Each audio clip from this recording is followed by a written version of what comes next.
Ladies and gentlemen, welcome back to the channel. In today's episode, we're going to talk about what happened today for Tesla stock and for this market.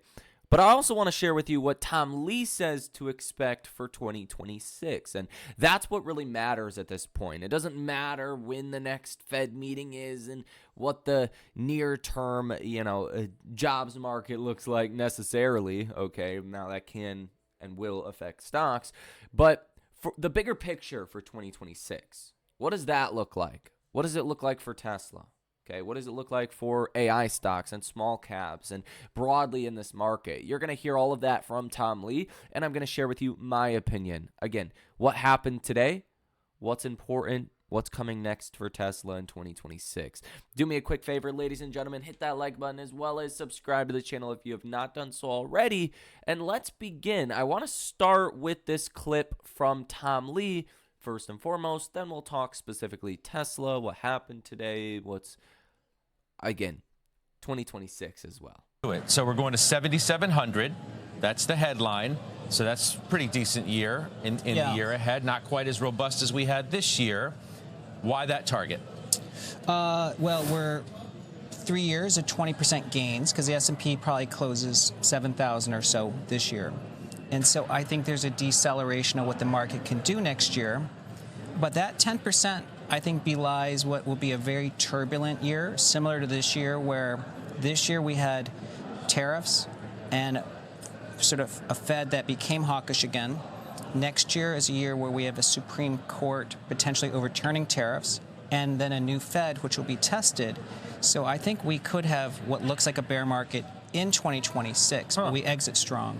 I mean, even with a new Fed, and it's divided, obviously, as we learned yet again yesterday. We know from what the president wants to do in terms of who he wants to appoint that the bias is going to be towards easing. Correct. So why so much turbulence around that particular issue? You're right. I think next year the real message at the end of the year will be there's the Fed put back in play. So then you have a White House put and a Fed put, which are tailwinds for stocks. But before all that happens, the new chairman has to be confirmed. It takes about 90 days from the time that his nomination takes place and the confirmation. And the markets always test a new Fed chair. So I think that is the January to October period, is that the Fed is being tested, even though we know it's going to be a dovish Fed and a Fed put comes out of that. We think we're going to get, at least if you believe the outlook, which it's your own prerogative, a cut into a strengthening economy, though. At the end of the day, that supersedes everything. Isn't that partly what the last couple of days, yesterday and today, are about? Yeah. This was in my mind, even though people positioned it as a hawkish cut, it's actually quite bullish for stocks because the Fed, again, is now weighing the downside risk to the economy, which is the Fed put coming back into play. Plus, as you know, QT ended, and even though it's not officially QE, it's the absence of tightening, which is QE. You call it whatever you want. If the effects of whatever they're doing are nearly the same as if you want to call it QE, the bottom line is stocks went up and rates came down. Yeah. And if that continues to be the picture, it's going to be hard to lean against the equity market in that scenario. Correct. And the right groups are responding, as you highlighted. Small caps hitting record highs, financials rallying. And now what we just want is the ISM to turn. But if housing can turn, then you've got a real broadening taking place next year. See, when you still talk about a wall of worry, I feel like that's debatable now. I felt like it's debatable for the last few months, but once you get into the new year, do we really have a wall of worry? As I said, we expect the economy to strengthen. The Fed's going to have a dovish tilt. Even with a new person, you're going to have some of the impacts of the big, beautiful bill. You're going to have what should be a better environment for M&A and even IPOs. We may get some of the largest we've ever seen from the AI space, not to mention the AI trade in and of itself. Is that really a wall of worry? Well, those are definitely all tailwinds, Scott. But in our conversations with clients, we find skepticism about valuations. Okay. Fears of an AI bubble. Fair. The Supreme Court overturning tariffs does create turmoil at a time when the midterms are now in people's minds. Would that be a plus for stocks? Well, it is and it isn't, because now it makes policy uncertain again and the economic ripple effects uncertain, because if the tariffs stay in place, and remember, markets don't expect the tariffs to hold, then we can anniversary a lot of the effects. But if now we're talking about them being reversed, some companies suing to get refunds, and then new tariffs coming, it adds to the lack of visibility. So on the issue of AI, how does the breakdown happen in what leads the market to your target of 7,700 and what lags? Well, I think tech is going to be a group that probably has to digest the prodigious gains made this year into early next year. And we know that whenever tech starts to stall, people wonder, is that the leadership ending so the market will fall, or is this a rotation? And that's controversial. Isn't that what's happening right now? Yeah, and you can see sentiment has not improved in the face of that. People have turned bearish because of that. They've turned bearish. I feel like this is confirmation of exactly what a bullish story would want to be. That you could have a step back in the tech trade, but man, if you get a pickup in equal weight and you get a pickup in the Russell and you get a pickup in all these other areas, that's what keeps the market from being upset by the lack of performance from tech. That's a rational explanation. It makes perfect sense. But in our client conversations, people are more bearish now because tech is stalling. And it's in the backdrop of 75% of the weeks this year, sentiment on AAII has been negative. It is only something you see in the middle of a bear market. So I think people are sort of entrenched in their bearishness, even as we exit strong, and I think that carries into next year. Man, I mean, I don't know who you're talking to. I feel like it's hard to find people who are bearish, which is why we've got a couple people on the desk that we're going to bring into the conversation now and see where they stand. New Edge Wealth's Cameron Dawson, Invesco's Brian Levitt, both here at Post 9. You guys aren't bears. You're not bearish, are you? It is really hard to fight a market that's in a clear uptrend, that has Fed support, that has fiscal policy support, where earnings estimates are still going up, GDP estimates are still going up, but this market is priced for perfection, and it's expecting perfection. You have a 22.5 times forward multiple. Earnings estimates look to be very fulsome, $309 a share. That includes 200 basis points of operating margin expansion. So it is definitely something you don't want to bet against the great American might of margin expansion. However, that's a pretty high bar. But to Tom's point, you are only in the 60th percentile in Institutional Investor Positioning Survey. So there is still room for people to get dragged kicking and screaming into this market. Well, those are two different ideas. There is the idea, as Cameron says, of FOMO, of chase for performance. Mm-hmm.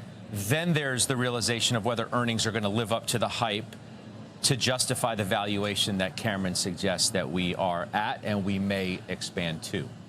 Yeah, and I think we will. And you know, it's funny when you talk about hearing people's concerns. I mean, I think that's what I do for a living. I hear people's fears all the time, so it always sounds like they're somewhat pessimistic. But the backdrop continues to be quite good. You're in an environment where leading indicators are picking up a bit. The Fed wants to ease. Inflation expectations are contained. I mean, it's a good backdrop. And our outlook coming into the year at Invesco was about this broadening out. A lot of the concerns we hear is valuations concentration, and what's nice about an environment with easing and a pickup in economic activity is you can build better value portfolios, whether that's non-U.S., whether that's down capitalization, equal weight. You can build a better value portfolio and participate. I mean, 6,900 right now. S&P's never been higher in terms of where it might close, and we're going to track that right to the end. It just shows you the optimism. You're bullish. I'm bullish. Right? I'm bullish. And look, when do I get less bullish? If I have inflation expectations breaking out, if I have credit spreads, they're not. If I have the Fed having to become more hawkish, and they're not. If credit spreads are blowing out, and they're not. So this, to me, it's more about leadership. I'm very convinced that this cycle is continuing. The question that we've been debating is the direction of it. Are we gathering momentum momentum here, and I believe we are. And as you gather momentum, you want a different type of risk in the portfolio rather than 2023, 2024, where global growth was kind of not doing anything. All right, well, let's stay on that theme. We have a good year. We're up 16%, okay? And a lot of it's been done in the last, well, not a lot of it, but a good amount of it we have watched in recent trading sessions. Yeah. You want to make a big call about this again? Well, small caps in 2026? You know, I just don't want to jinx it, Scott. That's why I'm silently watching it, because every time I kind of feel confident about small caps, there's a bit of a rug pull. But it makes sense that small caps should outperform because the Fed's dovish and the ISM, which has been below 50, is finally going to break out, and small caps valuations relative to large caps have never been cheaper. So But you made the point already, though, that there's going to be this tension within the Fed complex because of a new chair. Will that also, if it leads to some sort of volatility or turbulence, as you use, won't that upset that trade? Yeah, I mean, in the short term, it will. I mean, I just think next year it's going to feel like a full cycle again. You know, a rally in the beginning, turbulence, and maybe a bear market, 20% decline like we had this year, but then we exit really strong and maybe a rally to end all rallies type at the end. What do you think about that? Small caps have been the quintessential here for a good time, not for a long time trade, because within the group, like you talk about the Mag 7 as if they continue to trade as a monolith. They don't, and they probably won't, right? They do and they don't. They're all largely connected to the same mega theme. So I would say the answer is yes and no. It's like they're all genetically related, but they don't all have to have the same career, So I don't know how to answer that, Scott. Well, I mean, right. There was a time where you talk about the Mag 7. Do you want to own the Mag 7 as if it's this monolith group that all trades together? But now, what has been an arms race is a battle. They're fighting with each other for everything. They're doing business with each other, but they're also battling it out with one another for AI supremacy. Now, when we look back at the last industrial revolution, which was the internet build-out, which had internet infrastructure and mobile and Cisco and switches and telecom infrastructure and the mobile carriers and spectrum, they all peaked within months of each other, and their correlation went to 1 when the bear market started. So they are going to trade as a group, even if we think they're differentiated. Do we agree with that? Lee was actually not nearly as bullish, I think, as some people would have expected heading into what looks to be such a great year for next year. Let me remind you, Tom Lee says there's going to be a lot of volatility, that the leadership shakeup could be upon us, that actually tech may not lead the markets next year in the same way that they have. Kind of interesting. Tactically speaking, into the end of this year should be good for this market, you would think, right? Now, there's obviously a little bit of fear in AI stocks right now that are misplaced. The thing that really matters, like above all else, is are companies continuing to invest in AI? Is adoption continuing to grow in AI? And what does that future look like? That's at the base of it, right? What does AI demand look like? Is AI alive and well? Is demand alive and well? Then you have like second and third tier things to in addition to that, right? Like Oracle's problems or Broadcom selling off after earnings, even though they reported good numbers.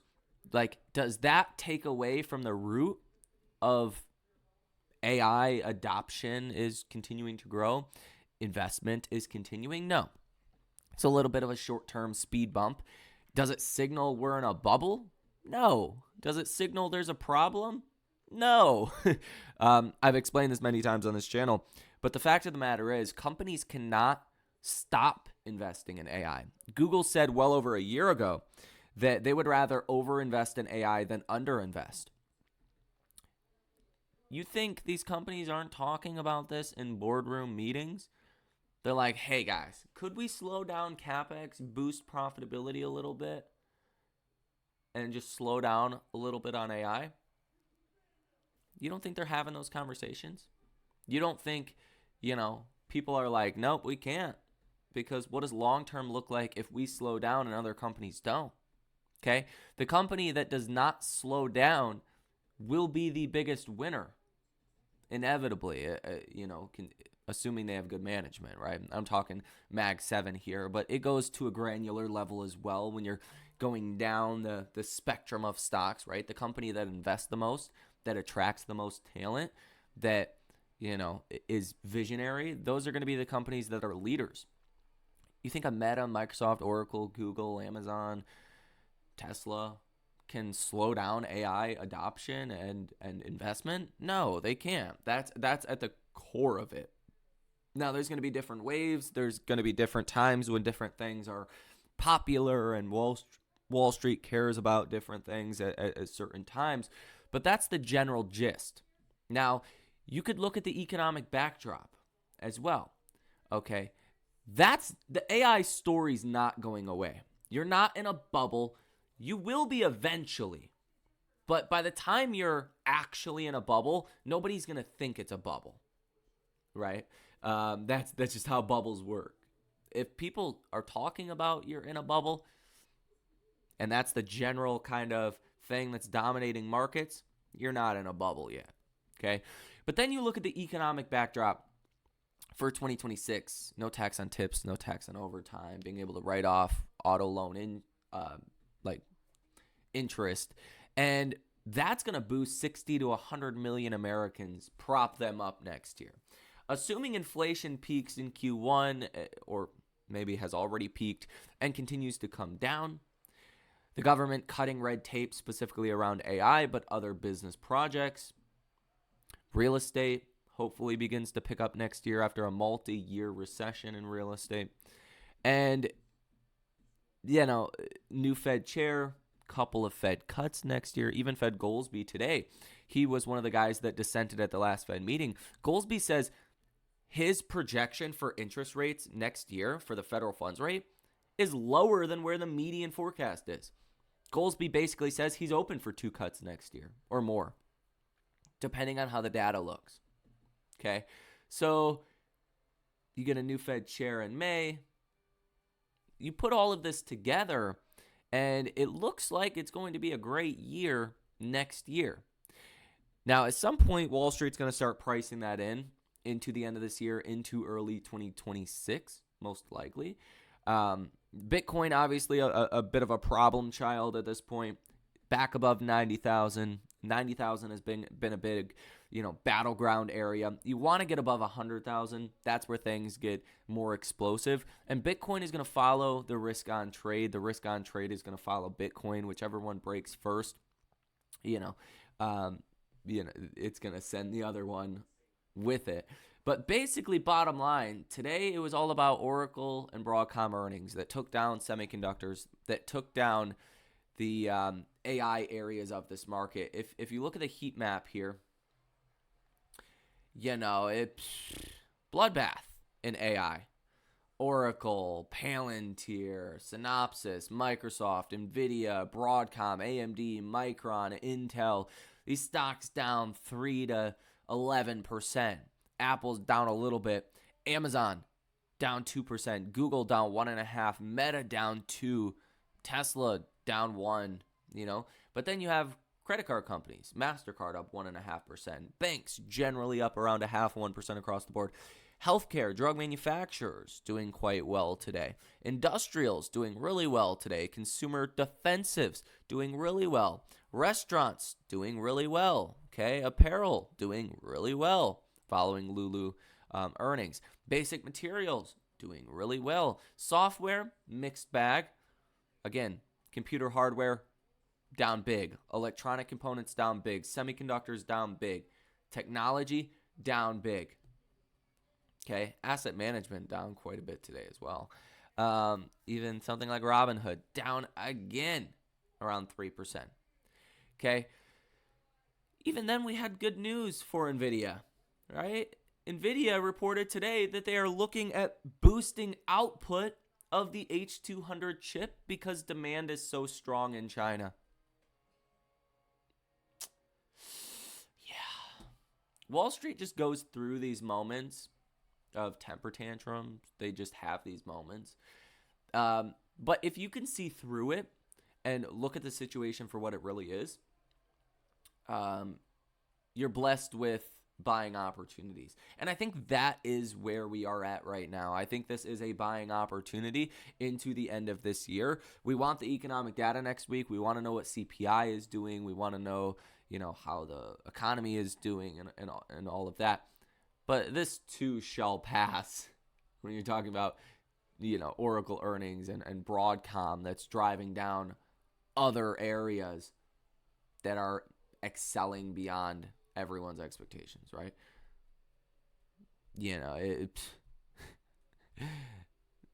It's laughable sometimes. Now, specifically for Tesla stock, things look much better for Tesla. Really, as I believe 2026 is going to be a lot less about just investing to invest in AI, but more about investing in AI for a purpose of investing in AI.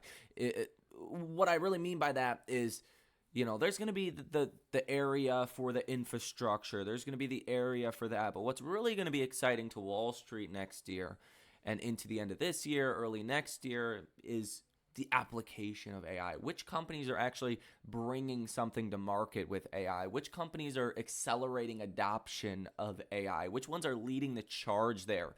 And Tesla with robotaxis, leading the charge there on a broad basis, right? You have Waymo, but what's scalable? What's actually going to, grow into a massive company over the years? And Tesla obviously leads the charge there with they're almost at unsupervised FSD. Basically, they're already. That's what Elon said. But until Tesla says, hey, look, guys, we've achieved unsupervised full self-driving, you're not technically there yet. Okay, 10, 20 years ago, people, if you had told somebody, you'll be able to jump in your car and it'll take you wherever you want to go, people would have, their minds would have been blown by that. Okay, you're there today. Okay, and even then, what kind of businesses could be created off of that? Not just robotaxi. It's a lot, right? That's a huge value addition to society. I learned a couple years back. Well, I guess intuitively we've all known this, but wealth is just a product of value provided to society. The more wealth you have, typically the more value you provided to society. You can think of the richest people in the world or down to a singular level, okay? Providing full self-driving that reduces, maybe there's no accidents that lead to fatalities anymore. That is such a big value creation to society. Tesla stock is going to be rewarded massively for that. Okay. Optimus. There's going to be so much value added to society from that. Tesla stock is going to be rewarded huge for that. And throughout all of this recent selling and fear in markets, Elon's compensation package has been approved, right? And, FSD continues to make huge leaps forward. The Trump admin is creating rules for AI, make it easier for development and ultimately application. I was thinking of a different word there. Of AI, right? Even the Trump admin is going to put together some kind of task force for robotics early 2026. This all leans in favor of Tesla. And I think Tesla is going to have a huge year next year and be the biggest performer by far of the Mag 7. Now, between now and the end of this year, anything can happen, but I see a strong tactical setup as well for a huge rally in Tesla. And I think it could be aggressive. I think it could be fast. A little bit of FOMO starting to kick in. Potentially in the last 2 weeks of December could also come about. So be ready for that. I still think Tesla's going to be in the 500s by the time we end this year. But hey, could I be wrong? Of course, I'm not a financial advisor. I'm not a financial planner. Let me know your thoughts on this down below in the comments section. Hit the like button as well as subscribe to the channel if you guys have not done so already. Have a great rest of your day, and I will see you in the next one.